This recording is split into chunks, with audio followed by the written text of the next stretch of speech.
15 अगस्त 1975 जो कि भारत का जो कि स्वतंत्रता दिवस बनाने की जहाँ तैयारी चल रही होती है, वहीं पे ये पता नहीं होता है कि अचानक से यहाँ पर कुछ ही समय बाद जो कि बांग्लादेश जो कि उनके पड़ोसी देश की जो कि तख्ता पलट होने वाला और वहाँ की किस्मत ही बदलने वाली है। साथ ही कुछ समय बाद वहाँ पर जो कि सुबह-सुबह अचानक बांग्लादेश में जो कि वहाँ के ढाका के धनमोड़ी 32 जो कि यो घर जो कि होता है वहाँ के राष्ट्रपति शेख मुजम्मर रहमान जी का घर होता है और वहाँ पे अचानक से सुबह-सुबह गोलियों की आवाज़ें सुनाई देने लगती है। इसके बाद जो कि शेख मुजम्मर वहाँ के राष्ट्रपति होते हुए अपने पूरे परिवार को एक कमरे में बंद कर लेते हैं और जिसके बाद से कि अचानक से गोलियों की आवाज़ बंद हो जाती है। उन्हें लगता है कि शायद कि वो लोग चले गए जो गोली चला रहे हैं, उन्हें कुछ समझ में नहीं आता। फिर भी वे हिम्मत दिखाते हुए कमरे का दरवाज़ा खोलते हैं और बाहर निकलते हैं और जैसे ही वे बाहर देखते हैं तो सामने 2 लोग जो कि बंदूक ताने उनके सामने खड़े होते हैं और उन्हें पकड़ कर ले जाते हैं और जब तक उनके ऊपर गोली चलाते रहते जब तक कि शेख मुजम्मर जी की जान पूरी तरह से शरीर से निकल नहीं जाती और वे मर नहीं जाते और उन्हें पूरी तरह से गोलियों से भून दिया जाता है और उसके बाद उनके परिवार को भी मौत के घाट उतार दिया जाता है। जैसे ही उनके पूरे परिवार की बेरहमी से हत्या की जाती है, वैसे ही पूरे बांग्लादेश के साथ-साथ पूरे विश्व और देश-विदेश में ये खबर जो कि बहुत ज़ोर-शोर से फैल जाती है कि बांग्लादेश के राष्ट्रपति शेख मुजम्मर और उनके पूरे परिवार सहित पूरे लोगों की बेरहमी से हत्या कर दी गई। साथ ही जो कि बांग्लादेश का तख्ता पलट कर दिया गया है और जिसके बाद से वहाँ पर जो कि बहुत ज़्यादा जो कि वहाँ पर जो कि हवा पूरी तीर की तरह फैल जाती है। साथ ही इसकी खबर जो कि भारत में भी आती है और जिसके बाद से ही साथ ही लोगों को ये लगता है कि अब शेख मुजम्मर का पूरा परिवार वहाँ ख़त्म हो चुका है। साथ ही जो उनके विद्रोही होते हैं वो बहुत खुश हो रहे होते हैं कि उन्होंने शेख मुजम्मर रहमान जी के पूरे परिवार की हत्या कर दी, साथ ही उनकी भी हत्या करवा दी। लेकिन उन्हें ये नहीं पता होता है कि अभी परिवार के 2 सदस्य बाकी है, जिनमें से एक जो कि पूरे बांग्लादेश का इतिहास बदलने वाला और भविष्य में बांग्लादेश की तस्वीर ही चेंज करने वाला है। तथा साथ ही वहाँ पे पूरी तरह से जो कि गृह युद्ध की स्थिति पैदा हो जाती है और पूरी तरफ गृह युद्ध चालू हो जाते हैं। साथ ही वहाँ पर जो कि सेना का शासन भी लागू हो जाता है और जिसकी वजह से वहाँ की पूरी अर्थव्यवस्था जो कि अस्त-व्यस्त होने लगती है। साथ ही जो जिनके हाथों में वहाँ पे सत्ता आई हुई होती है, वे लोग वहाँ पर जो कि उनके शेख मुजम्मर रहमान जी के परिवार के लोगों को जो कि रिश्तेदार होते हैं, उन्हें भी ढूँढ-ढूँढ कर उनके पार्टी के लोगों को ढूँढ-ढूँढ कर भी उन्हें मार रहे होते हैं। साथ ही उनमें से न जाने कितने रिश्तेदारों को वह वहाँ पर जेल में भी भरना शुरू कर देते हैं। साथ ही यहाँ तक कि जब उन्हें पता चलता है कि इनकी 2 बेटियाँ हैं जो कि जर्मनी में हैं और जो कि बाहर है बांग्लादेश से, तो वे उन्हें यहाँ आने के लिए भी बांग्लादेश में जो कि बैन लगा देते हैं, पूरी तरह से प्रतिबंध लग जाता है। आपसे नमस्कार, मैं ग्लोरीफाई से प्रीति और आज हम बात करने वाले बांग्लादेश की उस पावरफुल महिला के बारे में जिसने कि पूरे के पूरे बांग्लादेश की तस्वीर ही बदल कर रख दी, साथ ही बांग्लादेश का इतिहास तक बदल दिया और आज बांग्लादेश को जो कि हर जगह जाना जाता है वो भी उनके नाम के और जब बांग्लादेश का नाम आता है तो उनका नाम जरूर सामने आता है। हम बात कर रहे हैं बांग्लादेश की प्रधानमंत्री शेख हसीना जी के बारे में। साथ ही बांग्लादेश की प्रधानमंत्री शेख हसीना जी एक बहुत ही लीडर और शक्तिशाली महिला के रूप में उभर कर सामने आई और बांग्लादेश के विकास में उन्होंने अपनी अहम भूमिका निभाई। वह एक ऐसी महिला है जिन्होंने कभी भी हार नहीं मानी, ना ही उन्होंने कभी भी पीछे हटा और पीछे पलटकर नहीं देखा। साथ ही इतने ज़्यादा संघर्ष यहाँ तक कि उनकी जान पर भी खतरा हमेशा बना रहा और ना जाने उनके साथ कितने सारे उनके आत्मघाती हमले करवाने की भी कोशिश की गई और यहाँ तक कि उनके पूरे परिवार की हत्या होने के बावजूद भी उन्होंने बांग्लादेश को नहीं छोड़ा तथा बांग्लादेश से दूर रहकर भी उन्होंने कई साल जो कि गुमनामी में बिताया। उसके बाद भी वे अपने देश वापस आई और अपने देश की स्थिति को सुधारने के लिए अपने विशेष योगदान दिया। और आज हम बात करने वाले उन्हीं शेख हसीना जी के जीवन के बारे में कि किस तरह से उनके पूरे संघर्षमय जीवन रहा और इतने साल जो कि पूरे परिवार ने जो कि और शेख हसीना जी ने खुद पूरा जीवन जो कि बांग्लादेश की तरक्की और विकास में लगा दिया और उन्होंने अपने बारे में बिल्कुल भी परवाह नहीं की और इतना ज़्यादा संघर्ष झेलने के बाद भी आज भी वे डटी रही और डट के जो कि सब चीज़ों का सामना कर रही हैं और अपने दुश्मनों के साथ भी वह बिल्कुल विरोध में सामने खड़ी हुई हैं डट कर और ढाल बनकर। और बांग्लादेश की जो कि सबसे मजबूत नींव मानी जाती है वो शेख हसीना जी को ही मानी जाती है। आज हम इसी शख्सियत के बारे में बात करेंगे और उनके जीवन के संघर्षों के बारे में भी बात करेंगे इस वीडियो में। चलिए शुरू करते हैं। शेख हसीना जी का जन्म 28 सितंबर 1947 को हुआ था जो कि ईस्ट पाकिस्तान के तुंगीपुरा में होता है और उस समय जो कि नया नया पाकिस्तान बना था और उसमें ईस्ट पाकिस्तान जो कि अभी का जो कि बांग्लादेश माना जाता है और जो कि उस समय बांग्लादेश की जन्म नहीं हुआ था और जिसमें शेख हसीना जी जो कि मुजम्मर रहमान जी की सबसे बड़ी बेटी होती है। शेख हसीना जी के जो पिता थे वे बंगाली राष्ट्रवादी जो कि बहुत बड़े नेता माने जाते थे और जिनका ज़्यादातर समय अक्सर जो कि जेल में ही बीता करता था और जिसके बीच जो कि हसीना जी का जो बचपन है वो उनकी दादी और माँ के साथ ज़्यादा बीतता, लेकिन फिर भी वो कहीं ना कहीं अपने पिता से बहुत ज़्यादा प्रभावित होती और अपने पिता की तरफ हमेशा आकर्षित रहती थी और सबसे ज़्यादा वे अपने पिता से ही प्यार किया करती थी। साथ ही वे अक्सर अपने पिता से मिलने के लिए जो कि जेल में जाया करती थी और घंटों उनसे लंबी लंबी बातें किया करती थी और जब भी बीच में उनके पिता उनसे मिलने आया करते थे या वे छूटकर आते थे, तो वे अक्सर उनसे हमेशा जो कि राजनीति की बातें और देश की बातें और देश के बारे में और विकास के बारे में और देश की क्या स्थिति है, इन सभी चीज़ों के बारे में उनसे बातें किया करती थी, जिसके बारे में उन्हें बात करते-करते जो कि राजनीति के लिए शुरू से ही उनको बहुत ज़्यादा उत्सुकता थी और हमेशा उनका सपना जो कि एक पॉलिटिशियन बनने का ही रहा था। शेख हसीना जी की प्राथमिक शिक्षा जो कि तुंगीपुरा के प्राथमिक स्कूल में होती है और उसके बाद वे जब ढाका जाती है तो ढाका में अजीमपुरा के गर्ल्स स्कूल में उनकी आगे की पढ़ाई कंप्लीट होती है। साथ ही धीरे-धीरे जो कि उनकी रुचि शुरू से ही जो कि एक लीडर की तरह रही है और वे एक लीडर की क्वालिटी उनमें शुरू से देखी गई। शेख हसीना जी के राजनीतिक करियर की शुरुआत वहाँ से शुरू होती जब उन्हें जो कि उनके हिडन कॉलेज में जो कि छात्रा संघ के चुनाव में उन्हें उपाध्यक्ष चुना जाता है और वहाँ से उनके जो कि करियर की शुरुआत हो जाती है और वे एक राजनेता के रूप में उभरना शुरू कर देती है। तथा साथ ही शेख हसीना जी का जो कि ग्रेजुएशन कंप्लीट हो जाता है और वो आगे जो कि बंगाली साहित्य में अपनी स्टडी कंप्लीट करती हैं और साथ ही ढाका यूनिवर्सिटी के शेख हसीना का स्टूडेंट लिंग की महिला लिंग का महासचिव भी चुना गया। साथ ही साल 1967 में शेख हसीना जी का विवाह न्यूक्लियर वैज्ञानिक M.A. वाजिद मियाँ के साथ हो जाता है। शादी के बाद भी शेख हसीना जी ने अपनी पढ़ाई जारी रखी होती है और वे अपनी पढ़ाई कंप्लीट कर रही होती है और उसी बीच 1969 में जो कि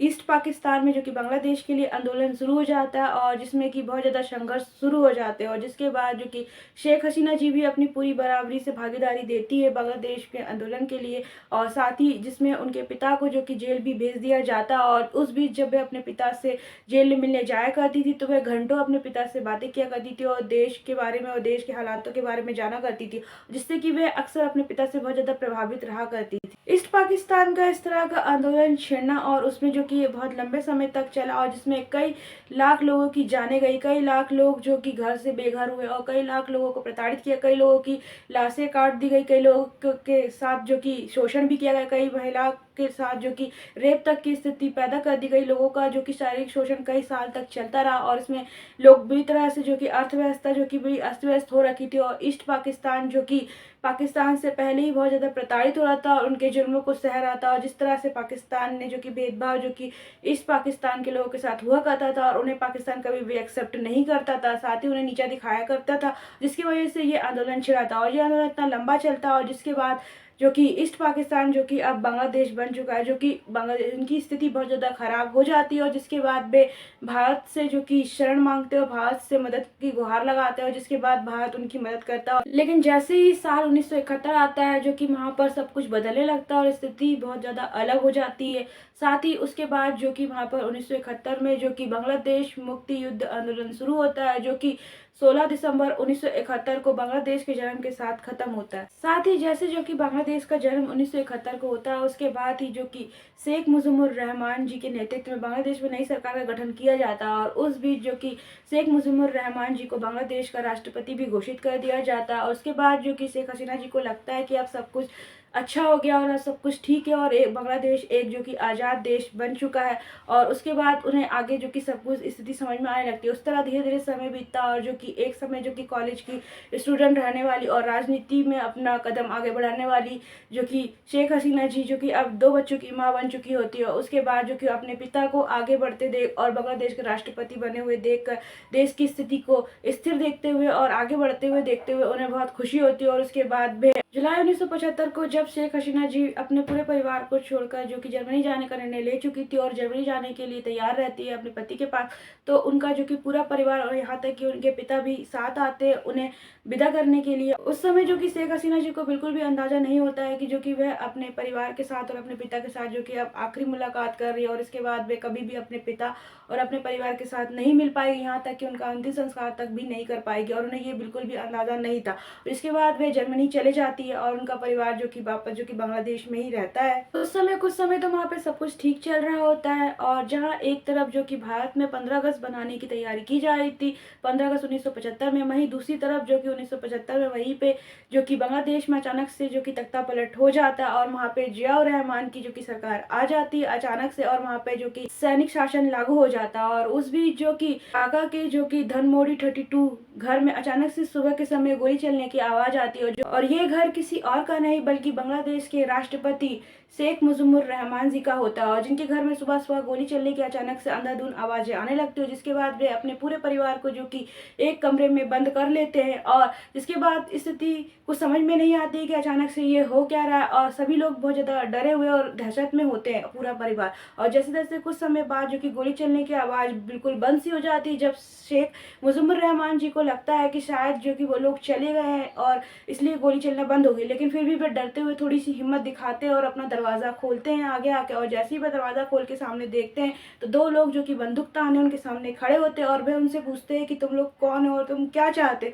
तो वे कुछ बोलते नहीं हो, उल्टा वे शेख मुजिबुर रहमान जी को पकड़ कर ले जाते दोनों लोग, और फिर वे आगे ले जाते हैं और सामने से एक व्यक्ति आता है और उन पर जो कि गोली दागना शुरू कर देता है। और जब तक वे उन पर गोली दागता है, जब तक कि शेख मुजिबुर रहमान की पूरी तरह से जान नहीं निकल जाती। ऐसा माना जाता है कि शेख मुजिबुर रहमान पर पूरी 18 गोलियां दागी गई थी, और जिसके बाद से यह हादसा बहुत ही दर्दनाक था। साथ ही अंदर जो भी परिवार के लोग होते हैं उन्हें पकड़ लिया जाता है और उनकी भी हत्या कर दी जाती है। और साथ ही ये सिलसिला जो कि शेख मुजिबुर रहमान की मौत और उनके परिवार के मौत के बाद ख़त्म नहीं होता है, ये आगे और भी ज़्यादा बढ़ता है, जो कि उनके बांग्लादेश में रह रहे जितने भी रिश्तेदार और पार्टी के लोग होते हैं उन्हें भी ढूंढ ढूंढ के कई लोगों को जो कि जेलों में भरना शुरू कर दिया जाता है, और उन्हें भी हत्या कर दी जाती है, कई लापता होने लगते हैं। और जिसके बाद से ही जो कि इस तरह का माहौल जो कि बांग्लादेश में बन जाता है, जिसके बाद महागृह युद्ध शुरू हो जाता है 1975 में। और ये स्थिति इतनी ज़्यादा खराब हो जाती है जियाउर रहमान के शासन में, जो कि उसमें वहाँ पे सैनिक शासन भी लागू हो रखा होता है, और जिसमें जो कि मनचाहा वहाँ पे हर तरह के जो कि अत्याचार कर रहे होते हैं, और कितने लोगों का वहाँ पे शोषण हो रहा होता है,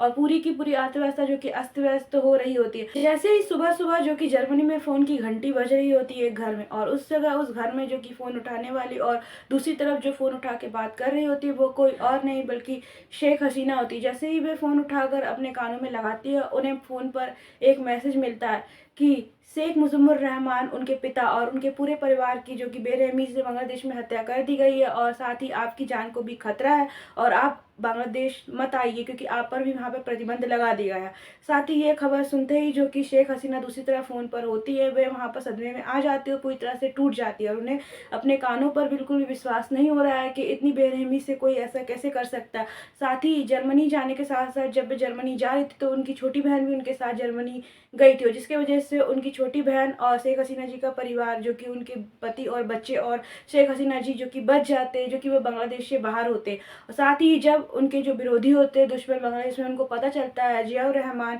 और साथ ही जो कि अन्य विरोधी लोग होते हैं उन्हें ये पता चलता है कि उनके परिवार के 2 सदस्य बच गए हैं और उनका पूरा परिवार ही वहाँ पे जर्मनी में सेफ है, तो वे वहाँ पर बांग्लादेश आने के लिए उन्हें पूरी तरह से बैन लगा दिया जाता है, और उन्हें कहा जाता है अगर आप बांग्लादेश आओगे तो आपको जिंदा नहीं छोड़ा जाएगा, आपकी जान को खतरा और आप बांग्लादेश नहीं आ सकते। इसी तरह शेख हसीना जी अपने आप को संभालती है, और इतनी दूर जो कि जर्मनी में वो वहाँ बैठी हुई होती हैं, और बांग्लादेश में इतना सब कुछ हो रहा होता है और उन्हें कुछ भी पता नहीं चल रहा होता है। सदा साथ ही वे अपने पिता की मौत का गम और अपने परिवार की हत्या का गम लिए वहाँ पर अपने आप को संभाल रही होती है। साथ ही वे ये सोचती है कि अगर वे बांग्लादेश के पास में रहीं तो उनसे बांग्लादेश के बारे में उन्हें सब कुछ पता चलता रहेगा, और जिसके लिए वे भारत से जो कि मदद मांगती है। और जिसके बाद अर्थात 1975 और 1971 के बीच पूरे 6 साल जो कि भारत में जो कि शेख हसीना जी रहती है, और जिसमें कि भारत की प्रधानमंत्री इंदिरा गांधी जी जो कि उनके पति के लिए और उनके बच्चों के एजुकेशन के लिए भी पूरा सपोर्ट करती है। साथ ही उनके पति की जॉब भी भारत में लगा दी जाती है, साथ ही उनकी आइडेंटिटी भी छिपा दी जाती है। साथ ही प्रणब मुखर्जी जी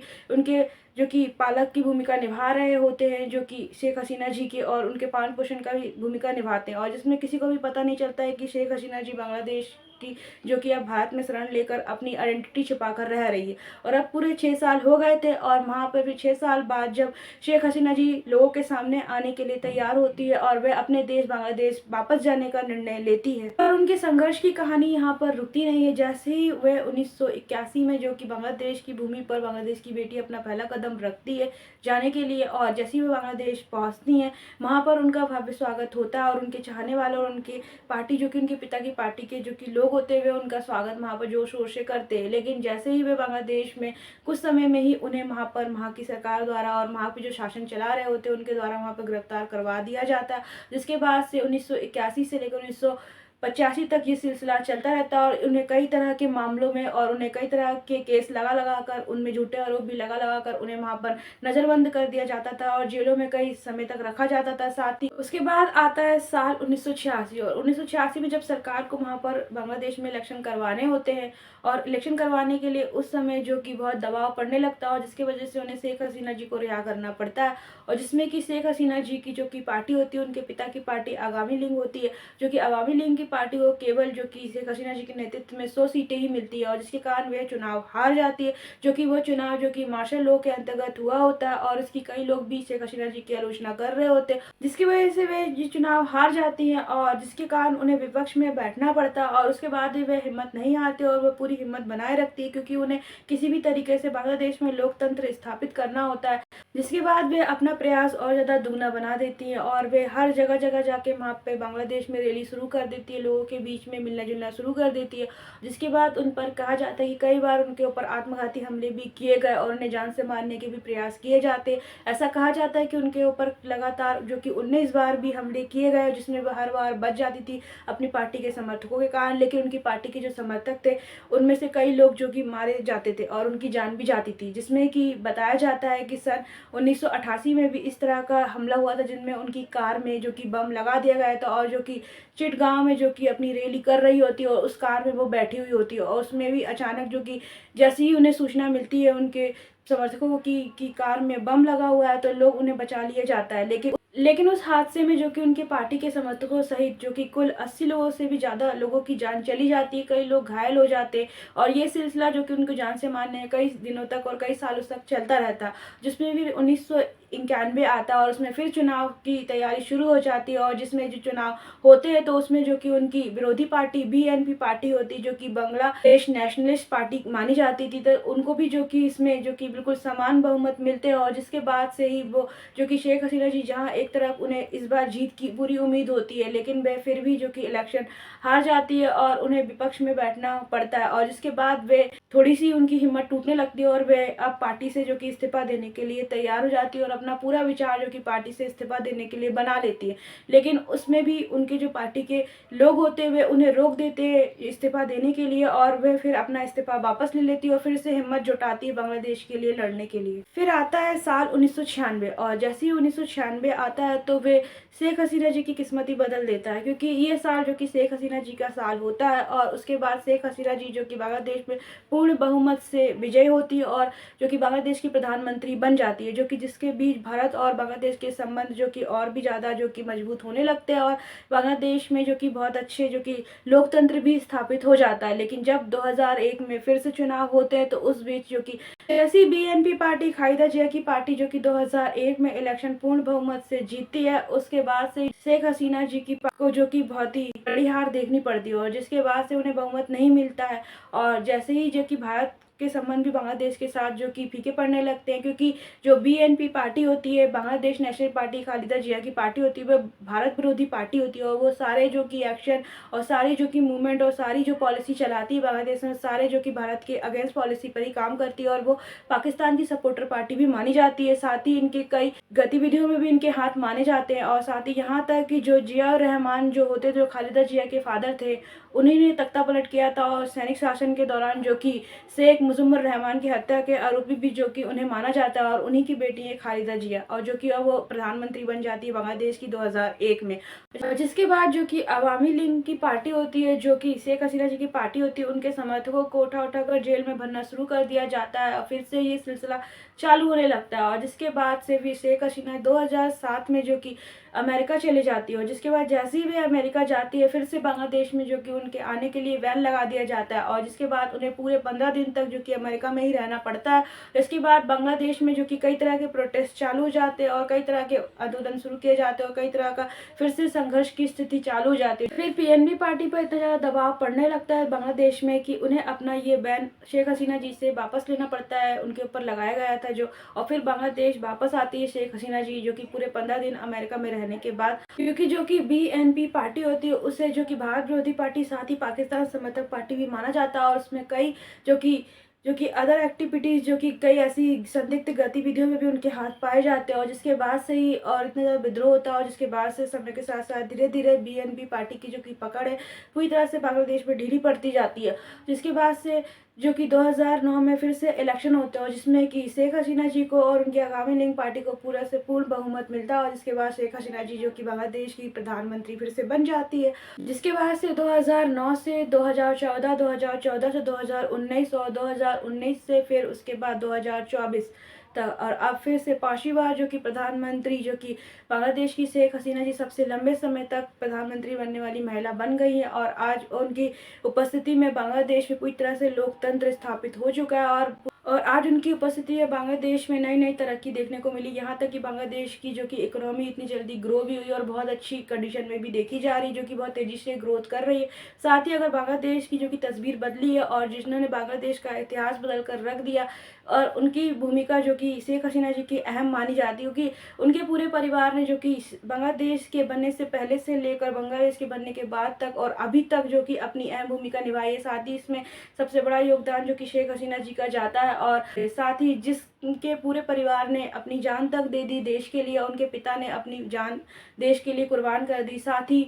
शेख हसीना जी ने भी सबसे पहले अपने देश को चुना। चाहती तो वो अपने पति के साथ जर्मनी में भी रह सकती थी और अपनी ज़िंदगी जो कि बहुत अच्छी तरीके से बिता सकती थी, क्योंकि उनके पति भी एक बहुत अच्छे साइंटिस्ट थे। साथ ही इतने बड़े साइंटिस्ट और सब कुछ अच्छा होने के बाद भी वे वापस नहीं आती, इतनी बड़ी खबर सुनने के बाद भी, लेकिन उन्होंने कभी भी अपने देश को अकेला नहीं छोड़ा और इस तरह बेसहारा नहीं छोड़ा और वो वापस आई और इतनी हिम्मत जुटाकर और वे डटी रही। साथ ही आज भी अगर बांग्लादेश का नाम आता है तो शेख हसीना जी का चेहरा ज़रूर हर व्यक्ति के सामने आ जाता है और बांग्लादेश की जो पहचान होती है वो शेख हसीना जी के नाम से ही होती है और जो कि बांग्लादेश की जो कि मेन पावरफुल लेडी मानी जाती है, जो कि मेरे हिसाब से पूरे विश्व की पावरफुल लेडी के रूप में उभर कर आई और इतने दर्द और इतने संघर्ष और प्रताड़ना झेलने के बाद भी और इतनी अच्छी स्थिति छोड़ने कर वापस अपने देश को संभालने के लिए आना और अपनी जान जोखिम में डालना और पूरा परिवार जिसने बांग्लादेश को बनाने में समर्पित कर दिया। साथ ही उन्होंने आज तक बांग्लादेश का साथ नहीं छोड़ा और अपनी पूरी दृढ़ संकल्प और निश्चय के साथ और निडरता के साथ वे आज भी स्तंभ बनकर खड़ी हुई है और बांग्लादेश की नींव के रूप में काम कर रही है। शेख हसीना जी ने अपनी अहम भूमिका निभाई बांग्लादेश को दोबारा से संभालने और संवारने की और जिस तरह से बांग्लादेश उभर कर आया है और आज और अब बांग्लादेश जो कि अब पहले ऐसा बांग्लादेश नहीं रहा है, अब बांग्लादेश जो कि आगे बढ़ रहा है। साथ ही आज का हमारा वीडियो जो कि विश्व की सबसे पावरफुल महिला और शक्तिशाली महिला और शेख हसीना जी के बारे में यहीं पर ख़त्म होता है और उनके जीवन के संघर्ष के बारे में यहीं पर ख़त्म होता है। अगर आपको हमारी जानकारी अच्छी लगी तो प्लीज़ हमारे चैनल को सब्सक्राइब कर दीजिए, साथ ही आज का बैच के को फॉलो जरूर कर दीजिएगा और अगर आपको हमारी वीडियो थोड़ा भी यूज़फुल लगता है तो प्लीज़ शेयर जरूर कीजिएगा। जब तक के लिए जय हिंद, जय भारत।